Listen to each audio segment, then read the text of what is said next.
Assalamualaikum Nazreen and Hazreen. This is Rana Abdullah Hamad from the platform of Daily Times Pakistan. In the recent days, we have seen an upsurge in domestic violence cases. लेकिन 2023 के अंदर 10,200 से ज्यादा cases domestic violence के report हुए हैं सिर्फ पाकिस्तान के अंदर। ना सिर्फ ये, रिसेंट डेज के अंदर हमने बलूचिस्तान के अंदर और केपी के अंदर खसूसी तौर पे an upsurge of terrorism that was seen. अब कुछ उसमें क्रिटिक्स कहते हैं कि that is because of the Afghan Taliban and Taliban taking over Afghanistan.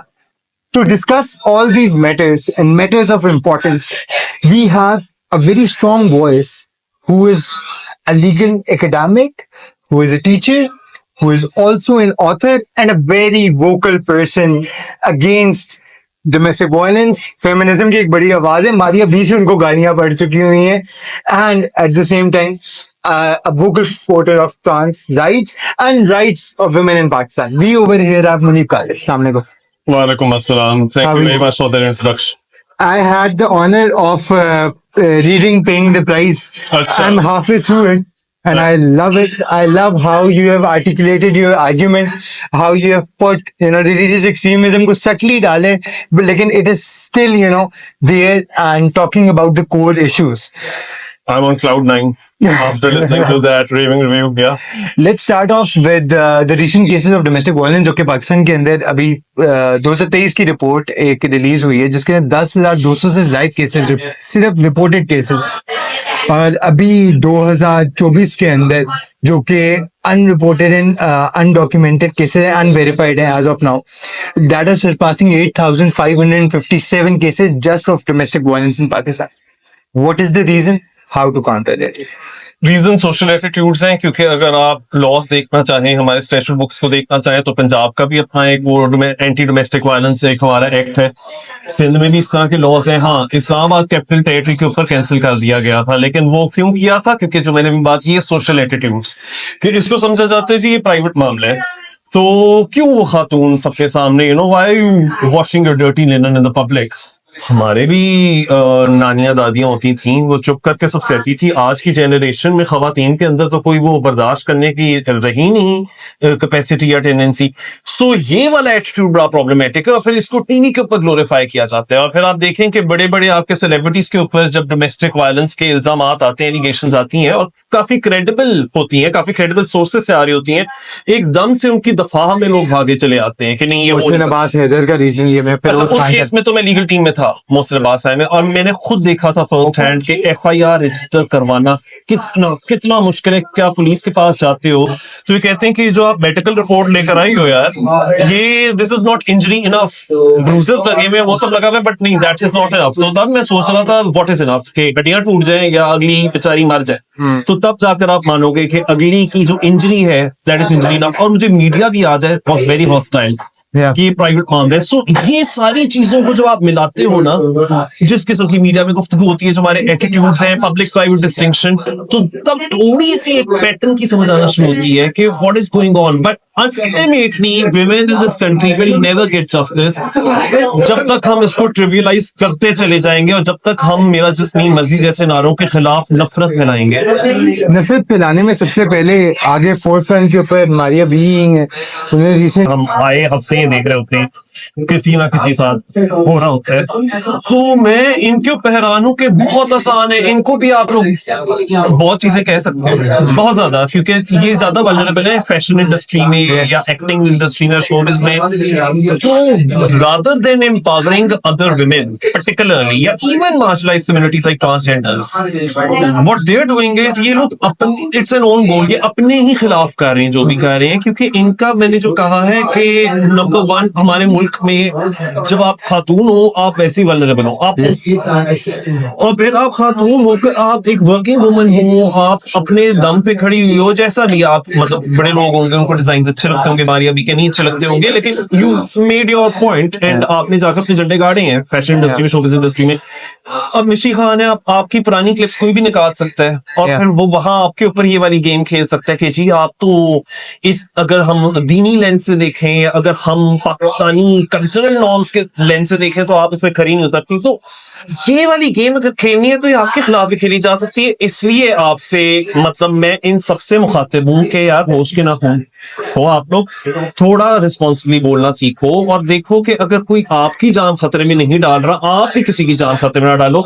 जब आप ये कहते हो ना, ये वाला तबका इसको हम मानते ही नहीं, इसका एग्जिस्ट करने का कोई राइट ही नहीं है, आप अगले की जान को खतरे में डाल रहे हो। और आप बीच में जब मजहब का एक मिक्सचर लाते हो ना, वो वाला मसली म्यार जिसपे आप खुद भी खरे नहीं उतर रहे, तो वो और भी मेरे ख्याल से डेंजरस हो सकता है और डेडली भी हो सकता है। And we have to make sure that everyone's life is preserved. So please stop this already, बस बहुत हो गया।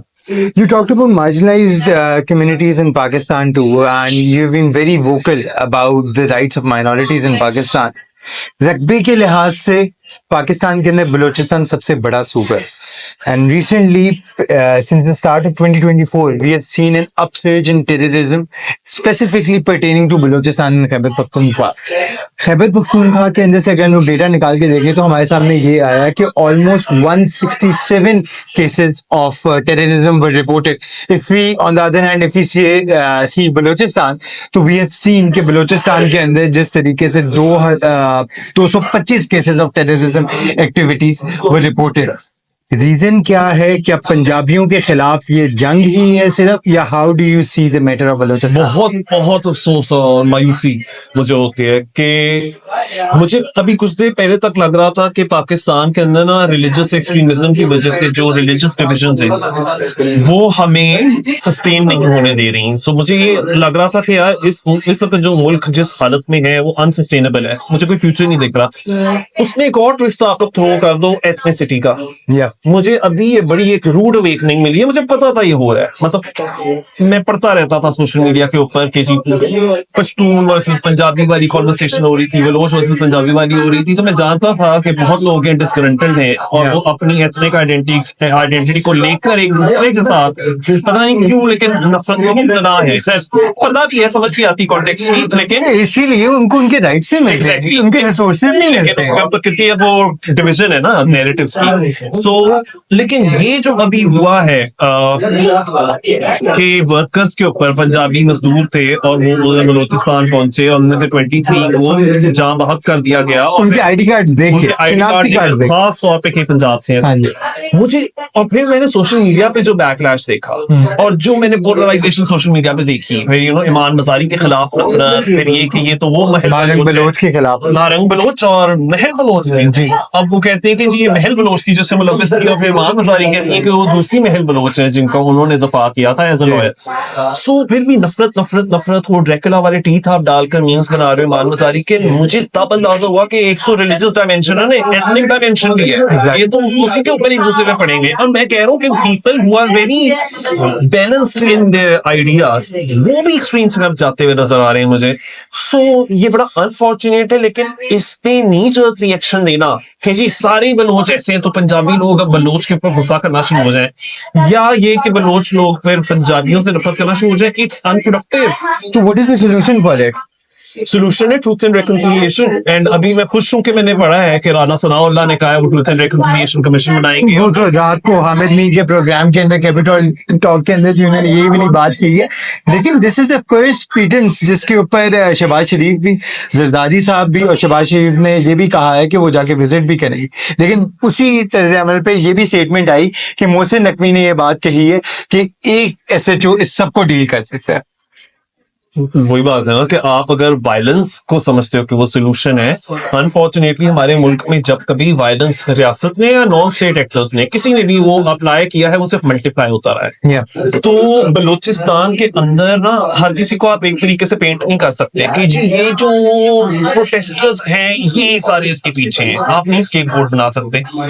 अगर कोई अनआर्म्ड है वो ये कह रहा है कि वो वायलेंस में बिलीव नहीं करता, लेकिन उसको कंप्लेंट्स हैं, उसको रियासत से कोई कंप्लेन है, उसको सेंटर के साथ भी कंप्लेन है, प्रोविंसेस को या वहां के लोगों को, सुनो मेरे ख्याल से सोल्यूशन है when we start listening to one another. और ये सारी चीजें इंटररिलेटेड है, चाहे वो रिलीजियस माइनॉरिटीज की पर्सनल एक्सपीरियंसेस हो, अभी आपने उससे डोमेस्टिक वायलेंस की बात की, चाहे वो खवातीन के एक्सपीरियंसेस हो, ख्वाजा सिरा के एक्सपीरियंसेस हो, या फिर आपके मतलब बलोच या जो पश्तून लोग हैं और जो उन लोगों की ग्रीवेंसेस हैं और वो स्टेट की रिट को उस तरह से चैलेंज नहीं करते कि वो their up and arms, not up and arms. वो ये कहते हैं, उनका ही एक्सपीरियंस रहा है कि उनके लव्ड वंस उनसे गायब हो गए हैं। वो कह रहे हैं कि इन्फोर्स्ड 536 लोग एज ऑफ नाउ और आप ये देखें कि 23 अगस्त 2024 अभी कुछ ही दिन पहले यहाँ तक के जो यूनाइटेड नेशंस की कमेटी है और elimination of racial discrimination, Pakistan उसका सिग्नेटरी, उसका स्टेट मेंबर है, उसका मेंबर स्टेट है, स्टेट पार्टी है उस ट्रीटी की। उनको रिपोर्ट दी है यूएन ने और कहा है कि जो बलोच और पश्तून जो से मिसिंग पर्संस हैं उनकी ये तादाद जो आपने भी बताई, इसका कोई हल निकालना पड़ेगा। तो ये कह देना नहीं ऐसा कुछ हो ही नहीं रहा, ये तो सिर्फ एक प्रोपेगेंडा नहीं, प्रोपेगेंडा वो है, वो जो BLA वाली चीज है, वो दहशतगर्द तंजीम है, बिल्कुल है, जिसका political front Marang Bloch lead कर रही है। इसके ऊपर एक बहुत बहुत बहुत नुआंस्ड एक अप्रोच लेनी पड़ जाएगी और स्टेट को, क्योंकि देखिए ना आपके पास ना मेरे पास वो एविडेंस नहीं कि हम लोग वेरीफाई कर सकते। यस लेकिन मैं सिर्फ ये कह सकता हूँ कि जब रिपब्लिक टीवी के ऊपर मेजर गौरव आर्या बैठ के कह रहा होता है कि ये फोन है, इसके ऊपर नंबर है, मैं उन लोगों को कॉल लगाऊंगा, वो बलूचिस्तान के अंदर ऐसा करेंगे, you have to take that very seriously. But क्या मारंग बलोच उसकी पॉलिटिकल विंग को रिप्रेजेंट कर रही है? मैं इस पोजीशन में हूं नहीं कि मैं बात कर सकूं। मैंने सिर्फ ये देखा है कि मारंग बलोच ने एक ट्वीट किया है, उन्होंने उसमें BLA का नाम नहीं लिया, लेकिन उन्होंने अलबत्ता वो ये एक बात कही है कि हम जो कोई भी वायलेंस यूज कर रहे हैं तो उस जुमरे में BLA भी आ जाता है, उसके खिलाफ है और हम तो पीसफुली प्रोटेस्ट रजिस्टर करते हैं। But at the same time don't you think कि आउटराइटली कंडेम करना चाहिए ऐसे इंसिडेंट्स को, जबकि एक ग्रुप ने उसकी रिस्पॉन्सिबिलिटी क्लेम भी कर ली, वाकई है कि चंद घंटों के बाद ही रिस्पॉन्सिबिलिटी क्लेम कर ली। And when you have such a big onus on your back and you are Mahrang Baloch, आपने उससे महीना डेढ़ महीना पहले प्रोटेस्ट भी किए for the rights of Balochistan people. तो don't you think outrightly convey करना चाहिए इस चीज को? ये इसमें भी दो व्यूज हैं, बड़ी एक्सट्रीम है। एक I know people are going to cancel us for this, but yeah, we got to talk अच्छा, about इसके ऊपर मैं भी बात करूं, कोई भी बात करने, आप भी कोई ओपिनियन दे दें तो you're going to be cancelled, not just cancelled but trolled and demonized Yes. from both the sides. yes. अच्छा, अब बात कुछ इस तरह की है कि इस पे इतने दो एक्सट्रीम व्यूज है। एक ये है कि मारंग बलोच साबित करो कि you really need to condemn BLA और नाम लेकर BLA को कंडेम करो। वहां एक जो दूसरी एक्सट्रीम है वो कहती है कि नहीं, कंडेम करना बिल्कुल भी नहीं बनता मारंग बलोच का, क्योंकि बिल्कुल वो वाली बात है, डू यू कंडेम हमास? आप गाजा के सिविलियन से पूछना शुरू कर दो जो ऑलरेडी विक्टिम है, आप उनको कटहरे में खड़ा कर रहे हो, तो ये Pakistani version of do you condemn Hamas की। एंड देन फिर वो लोग आते हैं, नहीं नहीं नहीं, you can not compare this to Gaza और वो सारा कुछ, ठीक है ना, क्योंकि मिडिल ईस्ट में कुछ चल रहा है वो हमें लगेगा वहां UN रिपोर्ट सच बता रही है। हमारे अपने मुल्क के अंदर कुछ UN रिपोर्ट कह रही है अरे इसके पीछे तो फलां लॉबी है, ढमकान लॉबी है। इसलिए मैं कह रहा हूं कि ये होता है जब नॉन स्टेट एक्टर्स को आप इतना पावर कर देते हो। यहाँ रियासत का रोल है, रियासत को चाहिए कि जो ऑलरेडी मानते हैं कि रियासत के पास ही मोनोपोली है ऑफ वायलेंस, जो किसी भी सोशल कॉन्टेक्ट में स्टेट के पास ही होती है, और हम we are not up in arms, हम स्टेट के खिलाफ अप इन आर्म्स नहीं है। उनके जो भी ग्रीवेंसेस हैं जो पुरअमन तरीके से रजिस्टर कराना चाहें, प्लीज लिसन टू देम। उनको उनके ऊपर लेबल्स लगाना कि वो ब्लैकमेलर्स हैं या वो ऐसे हैं या वो वैसे हैं, वो फॉरेन फंडेड है, वो हेल्पफुल नहीं है। सुनो, हाँ, अगर आप उनको सुन भी रहे हो, आप उनके ग्रीवेंसेस को एड्रेस भी करो, फिर भी सिर्फ एहतजाज नहीं बल्कि वो वायलेंस को अगर फ्लोर दे रहे हैं, बिल्कुल स्टेट के रेट को अगर जब भी चैलेंज किया जाए, वो फिर चाहे TLP की तरफ से हो रहा हो, वहां क्यों घुटने टेक देते हो आप ना? वहां भी आप, वहां पे तो आपका इंफॉर्मेशन मिनिस्टर इस्लामाबाद के अंदर जाके उनके साथ उन्होंने बैठ के पीस ट्रीटीज की, उनके साथ ट्रीटीज हाँ, तो की। सुप्रीम कोर्ट की जहाँ से जजेस भी होते हैं तो वो भी हार मान जाते हैं, खड़े होकर उनके सर पे जजमेंटें लिखवाई जाती हैं। तो मेरे ये कहने का मतलब है कि आप जब एक सिचुएशन में एग्जांपल सेट करोगे ना, वो मुझे पता है कॉन्टेक्स्ट डिफरेंट है और रिलीजियस लाइंस के ऊपर वो पार्टी चलती है, बट मैं वो एथनिक लाइंस के ऊपर भी ये कह रहे हैं। So the state will have to assert itself but not in such a way कि वो आपके खिलाफ है, they're not opposed to your interest, the state is working in your interest, and so जो एंटी स्टेट एलिमेंट्स है सिर्फ उनको आप आड़े हाथों ले रहे हो। और छोटी सी बात, एंटी स्टेट या टेररिज्म, इसको डिफाइन कैसे करूं? सिंपल, क्योंकि हमारे तो लॉ में कोई डेफिनेशन ही नहीं है ना। अब अगर आप उसको टेररिस्ट या डिजिटल टेररिस्ट कहना शुरू कर दो जो कि आपको पीसफुली तनकीद का निशाना बना रहे हैं, यानी क्रिटिसाइज कर रहे हैं, जो कि किसी भी जमहूरियत के अंदर किसी का भी हक है। What the surprising point over here is, I'm sorry, I'm cutting you. Maryam जब ऑपोजिशन के अंदर होती थी, मरियम कहती थी कि खुली छूट होनी चाहिए Human rights से। हाँ जी, हाँ जी। And right now, what is right going now on? वो they are only sitting in the lap of the establishment, और यही होता है। अभी इस वक्त आप देख रहे हैं एजेंडा क्या है, किसी पीटीआई के साथ बहुत जुल्म कर रहे हैं, क्योंकि पीटीआई ने हमारे साथ बड़ा जुल्म किया। सही, अगर कल परसों फिर पीटीआई वापस आ जाती है, वो इससे भी ज्यादा जुल्म करेगी, और अगर तरसों ये लोग वापस आते हैं ज्यादा जुल्म करेंगे। तो मुकाबला यही नहीं चल रहा हमारी हुकूमतों का कि सबसे अच्छा कौन ह्यूमन राइट्स प्रोटेक्ट करता है, सबसे अच्छा कौन टेररिज्म को एलिमिनेट करता है, बल्कि मुकाबला इस चीज का चल रहा है सबसे बेहतर जुल्म कौन कर सकता है खारफीन पर। तो आप मतलब इसी में जो एक पॉइंट मैं देना चाहता हूँ, टेररिज्म की ना एक डेफिनेशन होनी चाहिए, और वो डेफिनेशन इसी तरह से होनी चाहिए कि जिधर भी आप एक पुरअमन तबके को, एक कम्युनिटी को या एक आइडेंटिटी ग्रुप को वायलेंस का निशाना बनाते हो, या उनके खिलाफ इंसाइट करते हो वायलेंस को, या फिर आप स्टेट के अगेंस्ट वायलेंस को इंसाइट करते हो, वायलेंस बाय फिजिकल वायलेंस, वो होती है टेररिज्म। पर्टिकुलरली अगर किसी एथनिक या रिलीजियस या आइडियोलॉजिकल या पॉलिटिकल पर्पस के लिए करो, हमारे पास ये डेफिनेशन ही नहीं है, तो फिर कोई भी टेररिस्ट बन जाता है, तो कोई भी फ्रीडम फाइटर बन जाता है। ये फिर डिस्टिंक्शन कैसे करें? आपने कहा कि जजों को जज भी रिलीजियस एक्सट्रीमिज्म के सामने घुटने टेक देते हैं। सर भी मुबारक सानी केस के अंदर तो ऐसा नहीं हुआ। हमने काजी फैजीसा, if you have insight about the मुबारक सानी केस, उसके अंदर जो काजी फैजीसा ने एक बड़ा स्ट्रॉन्ग स्टेटमेंट दिया, जो कि स्ट्रॉन्ग तो नहीं, which is there in the constitution, और उसके बाद उनके ऊपर फतवे आ गए। टीएलपी के 2 से 3 रुकनों ने कहा कि जिसने भी इनका सर कलम किया उनको करोड़ों के अंदर, लाखों के अंदर इनाम मिलेगा। ये आपके sitting chief justice of Pakistan को थ्रेट्स मिल रहे हैं।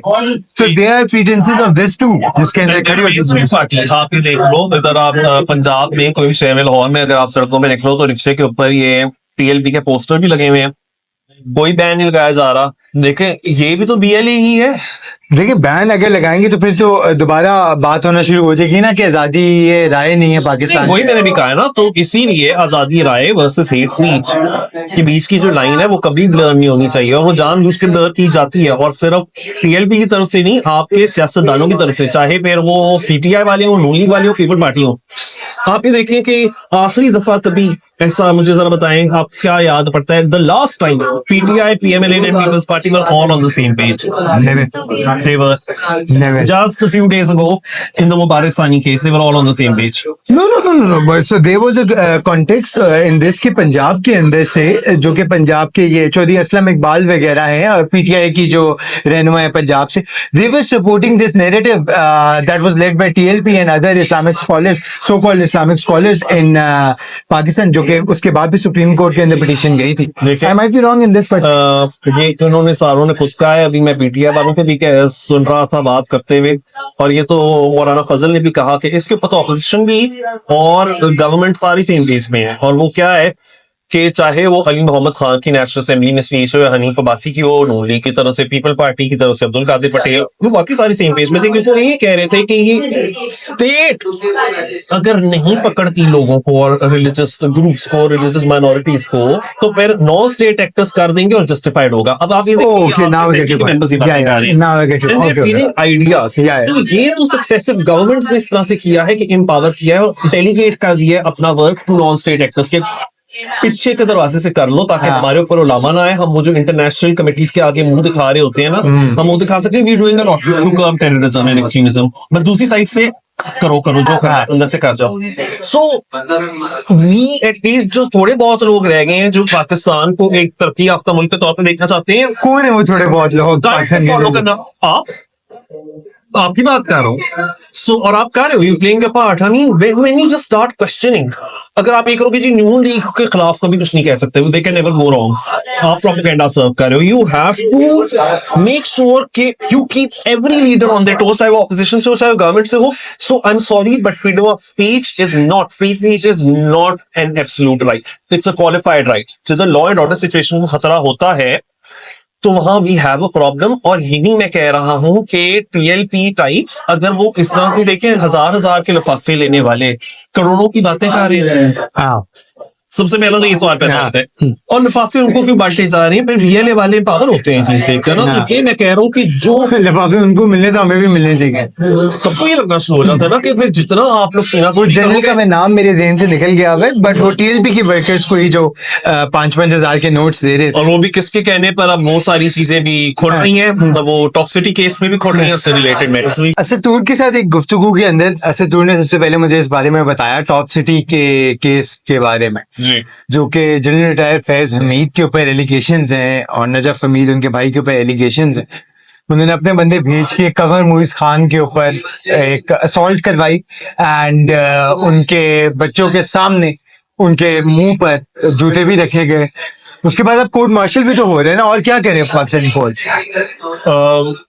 ठीक है, लेकिन ये पहली दफा हो रहा है, मैं देख रहा हूँ पहली दफा हो रहा है कि कोर्ट मार्शल इतना जो हायर इंटेलिजेंस आपकी जो हायरार्की है उसके टॉप पे एक बंदा रह चुका है। पहले क्या होता था, आप हमेशा प्रोटेक्ट करते थे, मुझे याद है मुशर्रफ को भी बड़ा प्रोटेक्ट किया जाता था, आप ऐसा करो आप मुल्क से बाहर चले जाओ, बात ही खत्म हो जाए। तो वो उनकी जो मौत भी है, उनका इंतकाल भी मुल्क से बाहर ही वाकई हुआ।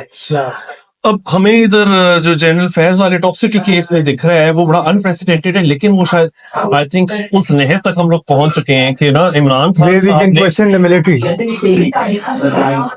can we या शायद we can question those in top positions in the past but not the ones जो कि आज इधर बैठे हैं। आज वाले उनके साथ कल को क्या होगा, शायद अब एक प्रेसिडेंट चेंज हो रहा है। Is that necessarily a good thing?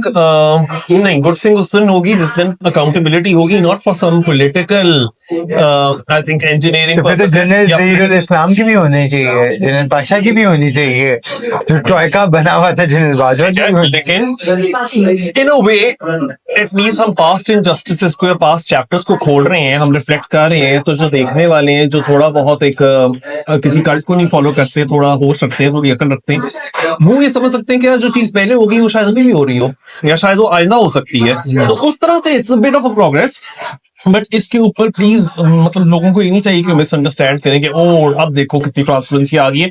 ये हो रहा है फॉर वेरी पॉलिटिकल रीजन हो रहा है, और वो ये बेसिकली कि if you say sorry to cut you but if you say कि पॉलिटिकल रीजन के लिए हो रहा है, तो डोंट यू थिंक कि फिर जनरल जहीरुल इस्लाम की भी, जनरल पाशा की भी, जनरल बाजवा की भी उनका भी कोर्ट मार्शल होना चाहिए। एक का कोर्ट मार्शल अभी शुरू है तो फिर दूसरों का हो जाएगा।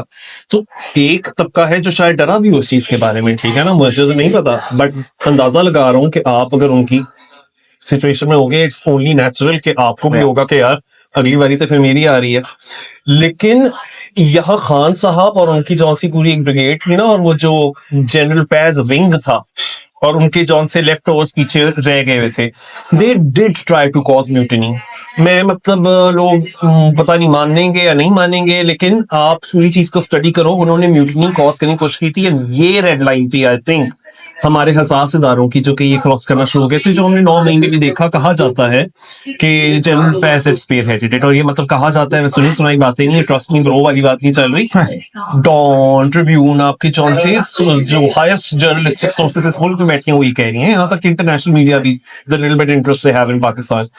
सो top city then becomes the best legal mechanism कि how to put an end to that menace, कि वो जो अभी लेगेसी कंटिन्यू हो रही है ना, वो जो उस वक्त फायज बाजवा साकिब निसार इमरान खान नेक्सस हुआ करता था, उसके जो पीछे लेफ्ट ओवर्स रह गए, उनकी आवाज दबाने के लिए बेस्ट तरीका ये था कि court martial against Faiz, and वो हो रहा है। लेकिन इसका क्या मतलब कि वो टॉप सिटी केस है वो बिल्कुल बेबुनियाद है? नहीं, ऐसा भी नहीं है।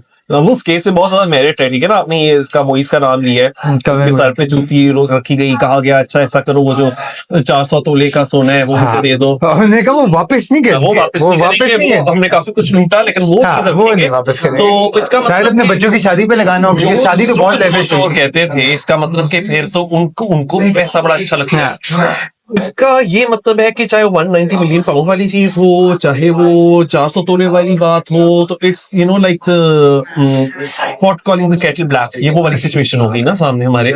मैं ये भी नहीं कह रहा कि जो आपके एमफील्ड या वो वाले केसेस थे वो झूठे थे, मैं नहीं कह रहा, खैर वो अदालतें कह चुकी हैं, कभी कहती थी सच्ची हैं, अब अदालतें कह रही हैं कि वो झूठी हैं, लेकिन अब अदालतों के साकिब निसार का भी पंडोरा बॉक्स खुल रहा है।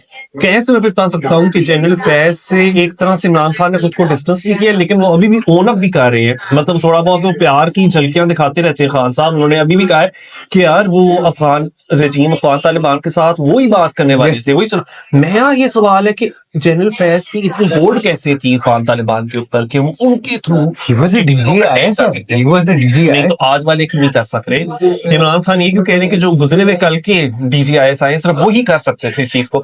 तो इसका मतलब कि खान साहब मान रहे हैं कि there was some sort of soft spot for Taliban, वो वाला Taliban He is not just agreeing to it. इन्होंने तो खुद भी कहा हुआ है तारीफें करते थे। शाह महमूद कुरैशी साहब कहते थे ना कि तालिबान बड़े काबिल लोग हैं। जी।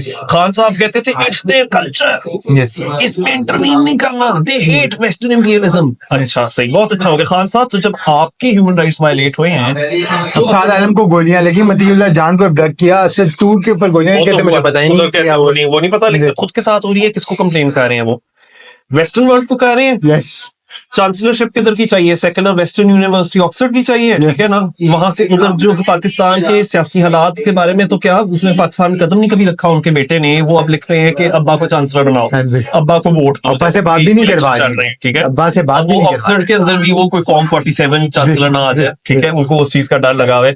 जिनके पाकिस्तान को स्टेक्स ही नहीं, वो वहां से बैठ कर बता रहे हैं कि यहाँ की सियासत कैसी होनी चाहिए। और खान साहब को अगर ऑक्सफोर्ड की मैं कहता हूँ सपोज करें मिल जाए चांसलरशिप, यूनिवर्सिटी ऑफ ब्रैडफोर्ड के तो थे वो चांसलर। थे ना, लेकिन अब अगर ऑक्सफोर्ड की मिल जाए तो वो पाकिस्तान छोड़ देंगे? वो तो कह रहे थे कि मैं तो छोड़ता ही नहीं पाकिस्तान को कभी, मैं तो इधर ही टिकने को तैयार हूँ। छोड़ देंगे अगर मिल गई चांसलरशिप? अगर जेल से जाने दिया यहाँ वालों ने और मिल गई चांसलरशिप, छोड़ देंगे? सो कहने का मतलब ये है कि जब अफगानिस्तान के अंदर औरतों की आवाजें दबाई जा रही थी, आप कल्चरल रिलेटिविज्म की बात कहते कि ये उनका कल्चर है, मत दखलंदाजी करो। भैया फिर पाकिस्तान का भी यही कल्चर होता है। फिर इधर भी ऐसा होता है, आपके ऊपर 100 केस निकाल दिए जाते हैं, आपको एक केस से बेल मिलती है, दूसरी में अरेस्ट कर दिया जाता है। ये पाकिस्तानी कल्चर है, कोई नई बात तो नहीं, 2022 में तो नहीं हुआ, ये तो दहाइयों से पाकिस्तान में चलता आ रहा है। सो वहां आप कल्चर के ऊपर नहीं आ रहे ना, वहां आप कह रहे हो कि मुझे कौन सी ह्यूमन राइट्स चाहिए जो यूएन देता है, जो अमेरिका के कांग्रेसमैन और कांग्रेसमैन देती हैं, जो बरतानिया के अंदर आप जुल्फी बुखारी को भेज रहे हो हाउस ऑफ लॉर्ड्स में, हाउस ऑफ कॉमन्स में, वहां उसके साथ सारा मीन बिलगती भी जा रही है, जो शायान के साथ प्रोटेस्ट करती थी, जिसकी जिससे पिक्चर ही जमाइमा के साथ लगी है। फिर जमाइमा कहती है कि मैं पॉलिटिकली न्यूट्रल हूँ। जमाइमा उतनी ही पॉलिटिकली न्यूट्रल है जितनी एस्टैब्लिशमेंट पॉलिटिकली न्यूट्रल है, ठीक है? सो ये पूरा नेक्सस है। और हकीकी आजादी वो होती है जिधर आप ये कहते हो कि every institution remains with in its domain. हम लोग ये जो मैन्युफैक्चर करना केसेस को और इंजीनियर्ड केसेस लाना अपने मुखालिफिन के खिलाफ, हम वो वाली सियासत कभी नहीं करेंगे। ये चीज अगर नून लीग भी एग्री कर ले, पीटीआई भी एग्री कर ले, सिर्फ हम लोगों को नहीं चैन मिल जाएगा, उनको खुद को भी चैन मिल जाएगा। क्योंकि अभी पीएमएलएन वगैरह पीपल पार्टी के साथ भी बड़ी बुरी हो सकती है, जो पहले हो चुकी नहीं थी। अगर पीटीआई निकल आया तो इन सबको कहूंगा कि ये क्रैकडाउन करना और ये जो एक स्टेट ऑपरेशन है, प्लीज ये इसको फॉलो करना बंद कर दो। ये जो आप फायर वॉलिंग कर रहे हो और आपने इंटरनेट को ठप किया हुआ है, उससे इकोनॉमी ठप हो रही है। मोर देन 60 बिलियन रुपीज का नुकसान हो चुका है। 65 बिलियन रुपीस का नुकसान 2023 के अंदर हुआ। 2024 के अंदर प्रेडिक्टेड है 300 मिलियन यूएस। तो फिर आप बताओ कि अगर आप न्यूयॉर्क के टाइम्स स्क्वायर के अंदर अपने पोस्टर लगवा रहे हो, is the international community going to be convinced? तो आप फिर रो भी रहे होते हो कि हमारी इकोनॉमी कैसे डूबी है, क्योंकि पॉलिटिकल अपहीवल क्रिएट किया हुआ है। और ये कोई एक पॉलिटिकल पार्टी को ब्लेम नहीं कर रहा, सबको कर रहा हूँ। लेकिन सिर्फ ये कह रहा हूँ कि खान साहब की हिपोक्रेसी भी सामने आ रही है कि जो अभी डेमोक्रेसी के चैंपियंस बने फिर रहे हैं, दरअसल उन्होंने भी डेमोक्रेसी को कुचलने में अपना किरदार भरपूर अदा किया है। अलबत्ता this is not me appreciating the current government either. मैं ये कह रहा हूँ कि कोई भी तनकीद से बालातर नहीं होना चाहिए। Right. You also talked about Taliban in your statement अभी recently. So Taliban का takeover अफगानिस्तान के अंदर since the past 2 years in the month of August ही हुआ था. What are its residual effects on Pakistan as of now? मैं पहले ही warn करता था 2019 में भी, और तब एक आप न्यूज हुआ करता था। Yeah. अब वो आप न्यूज भी जरा रिसर्फेस किया है, थोड़ा आप न्यूज ये वही वाला न्यूज चैनल है जिसमें फैंस कहते थे कि डोनेशन दो यार, वो मोइस दो, उधर कमल मोइस डोनेशन दो, नहीं तो तुम्हारे साथ ऐसी की तैसी होगी, टॉर्चर किया जाएगा, ठीक है? सो उसी आप न्यूज का एक इंडस न्यूज हुआ करता था। मुझे उधर बहुत रेगुलरली बुलाया जाता था, वो इंग्लिश में हुआ करता था। तो उनका जो सा सोशल मीडिया पेज था उसके ऊपर कमेंट्री करने के लिए, तो मैंने अफगानिस्तान की वो जो दोहा टॉक्स थी तब 2019 में चल रही थी, मैं उधर गया और मैंने उसके ऊपर तभी कह दिया था कि बड़ा बुरा असर होगा ये जो इस वक्त दोहा टॉक्स हो रही हैं। और जिस दिन तालिबान रजीम को आपने या तालिबान को एज ए ग्रुप आपने लेजिटिमेट मान लिया तो उसके स्पिल और इफेक्ट्स पाकिस्तान में भी होंगे। अच्छा, आपको पता है क्या, वो वाली वीडियो पोस्ट उसकी डिले हो गई क्योंकि मुझे पता चल रहा था कि वो कंफर्टेबल नहीं है जो सेंसर्स हैं कि उस वीडियो को पोस्ट करें। खैर इवेंचुअली उन्होंने कर दी थी। बट थोड़ा मैं भी ऑफ स्क्रिप्ट चला गया था, इसका मतलब आई एम नॉट सेइंग कि मेरे पास कोई स्क्रिप्ट था, बट हाँ। मुझे पता ही नहीं था देसी स्क्रिप्ट, तो मैंने तो दिल की बात कर दी। बट अगर किसी को लग रहा था कि मैं कहूंगा बड़ी अच्छी चीज हो रही है, मैं तो कह रहा था अच्छी चीज नहीं हो रही। हाँ। और आज हम वो देख भी रहे हैं। ख्वाजा आसिफ भी जो आज हमारे डिफेंस मिनिस्टर हैं, उनकी भी ट्वीट है ना सख्त की, वो तारीफें कर रहे थे अफगान तालिबान की कि आजादी हो गई और वो सब हो गई। इन बातों के ऊपर और बिगटली के ऊपर और तालिबानाइजेशन के ऊपर आप देखिएगा कि ये पीटीआई, पीएमएल, पीपल पार्टी सब एक ही पेज के ऊपर है, इनमें कोई फर्क नहीं है, आइडियोलॉजिकली कोई भी नहीं है। तो इसी में कह रहा हूँ कि it's not an improvement if you get one और द अदर। इंप्रूवमेंट सिर्फ ये है कि हाँ, खान साहब जब ये बातें करते हैं बड़ी अच्छी लगती है लोगों को, और यही बात जब पीपल पार्टी कहती है तो लोग मानते हैं, एटलीस्ट समझदार लोग मानते हैं कि गलत बात है। सो मैंने तब कहा था, आज हम देख रहे हैं कि इसका स्पिल ओवर इफेक्ट हो रहा है। ये अफगान तालिबान और टीटीपी, इनमें फर्क क्या है? मुझे तो कोई फर्क नहीं नजर आता। Nothing at all. There is no such thing as good Taliban, bad Taliban. Taliban तो तालिबान है। उसकी एक ही आइडियोलॉजी है। क्या आइडियोलॉजी है कि औरतों की खामोश कर दो, उनकी पब्लिक में वॉइस बंद कर दो, उनकी आवाजें दबा दो, उनकी सांसें कुचल दो। सिर्फ आवाज भी कुचल रही है, उनकी सांस भी कुचल रही है। क्यों? क्योंकि आप तो डॉक्टर नहीं बन सकते। MMA बैन कर दिए रिसेंटली अफगान ठीक है? गवर्नमेंट ने। आप डॉक्टर नहीं बन सकती। अगर आप डॉक्टर के पास जाना चाहो, आप जा नहीं सकते, सांस बंद कर दी ना आपने, तो कह दिया Yeah. Condemn them to death. Yeah. क्यों? उनका क्राइम क्या कि वो औरत पैदा हो गई। Yeah. सो इस किस्म की आइडियोलॉजी रखने वाले हमारे ख्वाजा आसिफ साहब को, इमरान खान साहब को, शाह महमूद कुरैशी साहब को या फैज हमीद साहब को इतने पसंद क्यों थे? अग्री करते थे इनकी आइडियोलॉजी के साथ? क्या वो पाकिस्तानी खवातीन के लिए भी यही चाहते हैं? शरिया। ठीक है ना?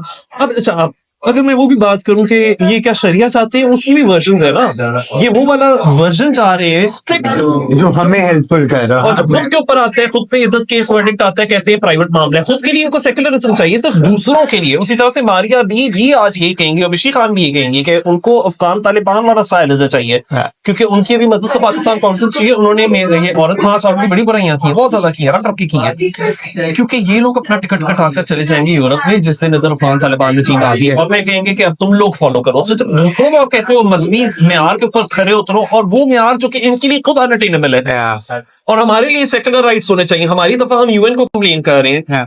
एक हिपोक्रेसी में उधर दिखती है। इस वक्त अफगान तालिबान ने खवातीन के ऊपर कह रहे हैं कि जी पब्लिक में स्पीक करना बैन किया है, लेकिन प्राइवेट में भी किया हुआ है। प्राइवेट में भी तो इन्हीं बेचारों के साथ रह रही है ना वो। और अभी यूएन की रिपोर्ट भी निकली है कि सेक्सुअल टॉर्चर और रेप का भी इस्तेमाल हुआ है खवातीन के खिलाफ अफगान तालिबान के हाथों। So what I am trying to say here is कि मैं उस दिन का मुंतजर हूं कि सारे पाकिस्तानी इस बात को माने, और दुनिया वाली मतलब दुनिया माने। अभी भी दोहा टॉक्स हो रही हैं और खवातीन बैठ ही नहीं सक रही। The world should agree. We need a world जिधर तालिबान की आवाज के ऊपर बैन लगाया जा रहा हो, तालिबान को खामोश किया जा रहा हो, उससे उसकी आवाज छीनी जाए, ना कि निहत्ती औरतों से उनकी आवाजें छीनी जा रही हो। जिस दिन हम इस बात पे एग्री करके ना, this is the world we want to see, तो फिर वहां मैं कह सकता हूं कि we would be living in a protected world. Taliban का एम, चाहे वो टीटीपी हो, खान तालिबान हो, वो एक्सपेंशनिज्म है। They want to expand. So वो सिर्फ पाकिस्तान के लिए थ्रेट नहीं है, हमारे लिए जो नहीं है, वो पूरी दुनिया के लिए थ्रेट है। और अगर खान साहब ये फैज हमीद की तारीफ समझते हैं कि वो बड़ा अच्छा मीडिएट करने वाले थे टीटीपी और अफगान, उसको मीडिएट नहीं कहते। तो कल क्यों नहीं लिया मीडिएट? कल क्यों नहीं लिया? खान साहब कहते हैं कि I was in the middle of it. And then I was thrown away. ये लंदन फैन ले आया अप्रैल 2022 में। मैं कहता हूँ बच गए। अगर ये हो रहा था तो बच गए वो, इसी क्योंकि इसको पीसमेंट कहा जाता है। और पीसमेंट में क्या होता है? आप कहते हो let us live one more day. तो पाकिस्तान में भी हो रहा है, हम ना ऐसे रगड़ के खिसक के चल रहे हैं, बस एक दिन और दे दो। टीएलपी चलो तुम्हें भी पीस कर दिया, तुम नाराज हुए हो, प्लीज अब तुम लड़ाइयां ना करो सड़क के ऊपर। वन मोर डे, बस one more day. TTP one more day, Afghan Taliban one more day. यार फिर आपको कोई सीरियसली लेगा? सीधा ताकत बात करो। जिस तरह डिजिटल टेररिज्म, वो तो अभी देख लेंगे। अभी जो एक्चुअल टेररिस्ट हम लोगों के सामने ग्राउंड पे हैं, उनको कोई स्टेट होती क्या है, रियासत होती क्या है। अच्छा, a fellow journalist and one of the very learned voices in Pakistan, and your friend too, Syed Muzammil Shah, has said, in recent videos he has said that mob lynching is the national sports of Pakistan.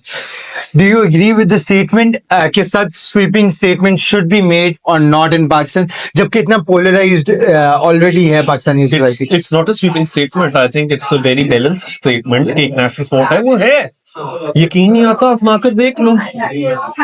जो आपके दिल को बात सच्ची लगे, पर क्योंकि वो किसी को जाकर चुभ गई है, तो फिर देखना आपके साथ कॉन्सिक्वेंसेस होते क्या हैं। आप यू वुड बी अनसस्पेक्टिंग। आपने कोई मासूमाना बात रखी होगी, अगला उसको क्या से क्या मतलब दे देगा, उसको किस लाइट में पोर्ट्रे करेगा, और आपके पीछे एक पूरा झमघट्टा जमा हो जाएगा। आपने स्वाद में नहीं होते हुए देखा, आपने संसद में नहीं होते हुए देखा, अभी नहीं हो रहा, एज वी सिटिंग इसी मुल्क के किसी कोने में ही नहीं चल रहा। Are you not 24/7 living under this threat? ये स्वीपिंग स्टेटमेंट है। अरे हरकतें अगर ऐसी हैं अगले की, तो आप कैसे बैलेंस बात कर सकते हो जब सिचुएशन ही बैलेंस नहीं है? जिस दिन बैलेंस आ जाएगा सिचुएशन में, तो फिर उस दिन सारे फिर सही में समझ शाह, फिर मैं भी, फिर आप ही, हम सारी मेरी बैलेंस बात करेंगे। लेकिन when you face with an extreme situation, we have to call it out. क्या this is, we are on the brink of collapse. मैंने अभी अनसस्टेनेबल का वर्ड यूज किया है। इस चीज को रोक लो यार, क्योंकि हम लोगों के बाहर स्विस अकाउंट्स नहीं है, हमारी हेवन फील्ड्स नहीं है, हमारे डिक्लेयर्ड और अनडिक्लेयर्ड बच्चे बाहर नहीं बैठे हुए।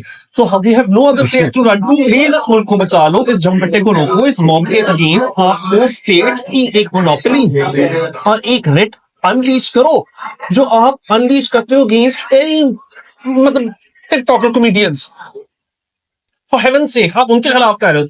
प्लीज उसका आधे का आधा भी अगर आप इन लोगों के अगेंस्ट दिखा दो ना, तो देखना ये थोड़ा बहुत एक मुल्क जैसा, एक तरक्की याफ्ता कौम की थोड़ी सी जो ग्लिमर होती है ना, हमें वो इस मुल्क में नजर आना शुरू हो जाएगी। Something which is eluded us for decades now. Please give Pakistan one more chance.